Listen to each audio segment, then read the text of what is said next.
છેલ્લા 6 માસ દરમિયાન ચોક્કસ એમઓ ધરાવતી આરોપી વડોદરા શહેરમાં ચોક્કસ એમઓથી મોટરસાયકલ ચોરી કરતી હતી અને ખાસ કરીને આ એમઓમાં ક્રાઇમ બ્રાન્ચને એવી માહિતી મળી કે આ જે પાર્કિંગવાળી જગ્યાઓ છે એ જગ્યાઓ ઉપરથી જ ચોરી કરે છે.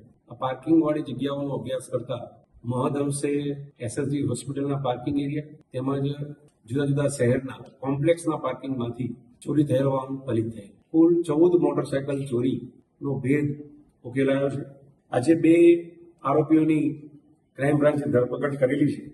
એ ધર્મેશ કિરણભાઈ બારિયા કે જે મૂળ ઘોઘંબા બાકરોલ ગામનો વતની છે અને હાલ અહીંયા માજલપુર મુકામે રહે છે, અને એનો સાથીદાર વિજય નગીનભાઈ બારિયા કે જે સંખેડાના મોભિયા ગામનો વતની છે. પરંતુ એમને પૈસાની જરૂરિયાત અને મોજ શોખ માટે એમણે આ ચોરી કરવાની શરૂઆત કરેલી અને અમે આ 14 ગુનાનો ભેદ ક્રાઇમ બ્રાન્ચે ઉકેલ્યો છે. હાલ એમના વતન મુકામે આ ગાડીઓ મૂકી રાખેલી અને એમના ઓળખીતાને સસ્તામાં આપવાની ગોઠવણ કરતા હતા, અને એ દરમિયાન જ પોલીસે આ બધા 14 મોટરસાયકલ રિકવર કરેલી છે.